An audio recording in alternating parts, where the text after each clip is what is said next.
मेरे YouTube channel Sanskrit भाषा जान में आपका बहुत बहुत स्वागत, अभिनंदन, वंदन है।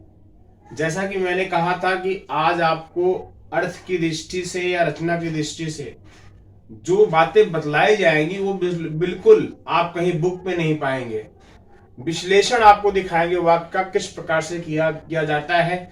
इस चार्ट को अगर आपने बना लिया, आप मानिए आपका 2 नंबर तो आपकी जेब में है। कभी भी कहीं से पूछेगा वाक्य तो आप धड़ से बता देंगे बिना कुछ सोचे समझे। तो यह बहुत ही महत्वपूर्ण वीडियो है। इस एक ही वीडियो में सब कुछ आपके जितने भी प्रकार हैं, चाहे रचना की दृष्टि से हो चाहे अर्थ की दृष्टि से हो, सब कुछ कवर हो जाएगा। और ऐसा वीडियो आपको कहीं पे खोजने पर भी नहीं मिलेगा। कहीं पर भी आप खोजेंगे इस तरीके का वीडियो आपको मिलने वाला नहीं है। तो प्लीज बहुत ध्यान से इस वीडियो को देखें और नोट्स जरूर से जरूर इसका बना लें, क्योंकि यह एक वीडियो आपको हमेशा के लिए आपसे कहीं से भी प्रश्न पूछा जाएगा, आपके लिए सदैव ये महत्वपूर्ण रहेगा और लाभदायी रहेगा।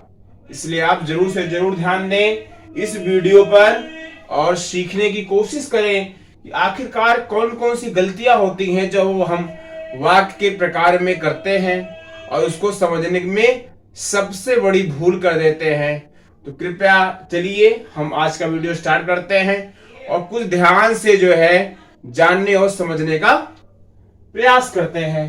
पहले मैं देखो, जैसा कि मैंने पहले बताया था रचना की दृष्टि से, तो पहले रचना की दृष्टि की ही चर्चा कर लेते हैं। रचना या स्वरूप की दृष्टि से ऐसे कॉलम बनाना है। वाक्य का विश्लेषण, एक कॉपी मान लो आपके पास छोटा है रजिस्टर, तो सिर्फ 2 ही पार्ट कीजिएगा। बीच में से एक लाइन खींचिएगा, एक तरफ पहचान लिखिएगा, एक तरफ लिखिएगा रचना एवं स्वरूप की दृष्टि से। उसमें पहले कॉलम में जो इसमें लिखा है रचना एवं स्वरूप की दृष्टि से, उसमें लिखिएगा रचना या साधारण वाक्य की पहचान क्या है। इसमें एक क्रिया होती है, एक कर्ता होता है।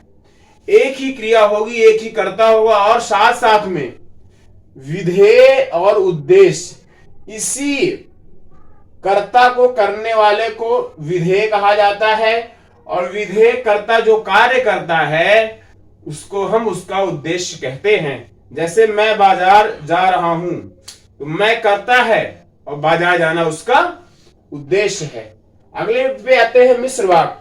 मिश्र वाक्य में 2 वाक्य होते हैं, मुख्य वाक्य और अंग वाक्य। जो पहला वाक्य लिखा होता है वह मुख्य वाक्य होता है और दूसरा जो कॉमा के बाद जुड़ता है, ध्यान देना इसमें, पहला वाक्य मुख्य वाक्य जब समाप्त होता है तो कॉमा लगता है, कॉमा लगने के बाद फिर अंग वाक्य पूरा होता है।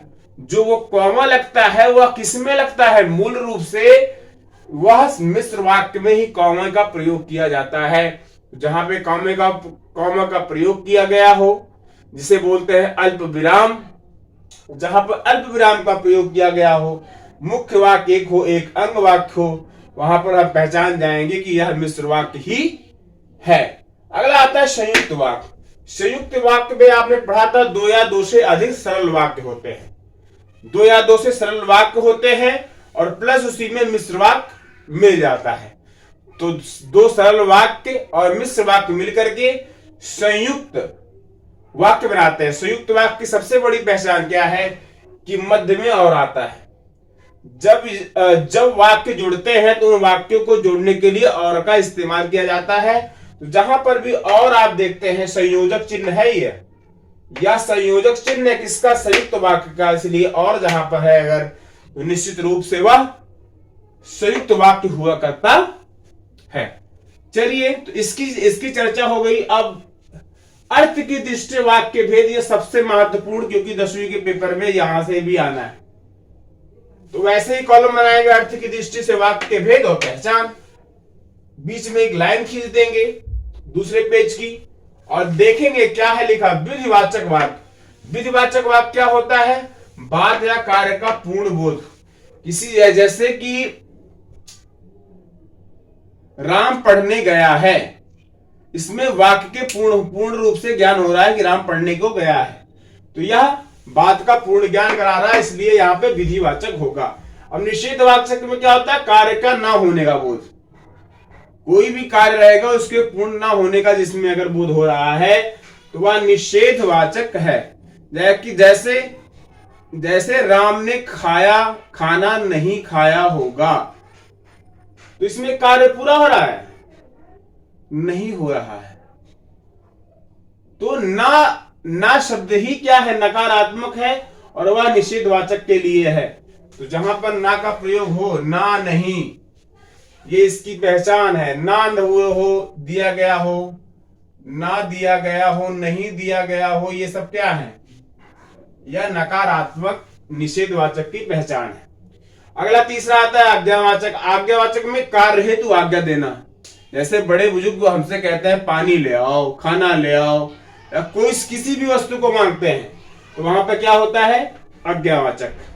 अगला है प्रश्नवाचक, चौथा। प्रश्नवाचक में प्रश्न का बोध होता है। जैसे तुम कहाँ रहते हो, तुम्हारा नाम क्या है, तुम क्या खाते हो, इस प्रकार की चीजों का बोध होता है। और उसके साथ साथ सबसे बड़ा चीज, एक प्रश्नवाचक का चिन्ह भी होता है। इस प्रश्नवाचक के चिन्ह को देख करके ही तुरंत आप पहचान जाएंगे कि यह जो है यह प्रश्नवाचक वाक्य है। अगला है विस्मयवाचक। विस्मयवाचक चिन्ह का भी क्या है? पूर्ण विराम के नीचे का जीरो लगा हुआ है पहले शब्द में ही। जैसे ओह, तुम गिर गए, तो ओह शब्द के बाद अगर यह विस्मय बोधक का चिन्ह है, दुख को प्रकट कर रहा है या सुख या आश्चर्य को, तो आप विस्मय वाचक वाक्य वहां पर लगाएंगे। अगला है छठा संदेहवाचक वाक्य। संदेहवाचक में कार्य को ना पूरा होने का संदेह। इसमें भी कार्य नहीं पूरा होता, कार्य का हुआ है कि नहीं इसके बारे में संदेह रहता है। जैसे उसने खाना खाया होगा, अब खाना खाया है कि नहीं खाया है इसका पूर्ण ज्ञान नहीं हो पाता है। इसलिए संदेहवाचक में कार्य पूरा होने में संदेह की स्थिति बनी रहती है, इसलिए इसको संदेहवाचक वाक्य की श्रेणी में रखा जाता है। सातवां है इच्छावाचक वाक्य। इसमें शुभेच्छा, किसी को शुभकामनाएं देनी हो, आपको किसी को इच्छा है आपको शुभकामनाएं देने की, तो वह इच्छावाचक वाक्य में आएगा। शुभकामना आपने जैसे मान लो किसी को देना है, आपको आप बहुत अच्छे नंबर से पास हो जाए, ये मेरी कामना है। कामना का मतलब इच्छा से है। यहां पर कामना का मतलब क्या है? इच्छा, उसी का पर्यायवाची शब्द है। तो जिसमें किसी को शुभकामना दिया, तुम बड़े अच्छे नंबर से पास हो गए, यह मेरे लिए बहुत ही खुशी की बात है। और हम सभी लोग चाहते हैं कि 10वीं 12वीं वाले बच्चों को यही इच्छावाचक वाक्य की श्रेणी में रखा जाए। सारे विद्यार्थी अच्छे अच्छे नंबर से पास हो, यही मेरी भी दिली तमन्ना है और मेरी इच्छा भी है। चलिए 8वें पे आते हैं संकेतवाचक वाक्य। संकेतवाचक वाक्य वह वाक्य होते हैं जो एक दूसरे की संभावना पर निर्भर होते हैं। जैसे मैंने उदाहरण की तरह बताया था आपको, अगर बारिश ना होती तो फसल सूख जाती। तो फसल किस पे आश्रित थी? वर्षा पर। लेकिन वर्षा पर जैसे ही बारिश होती है, फसल क्या होती है? हरी भरी हो जाती है और उपजाऊ हो जाती है, फसल भी अच्छी हो जाती है। जिससे क्या होता है? यह सिद्ध हो जाता है, यह संकेतवाचक है।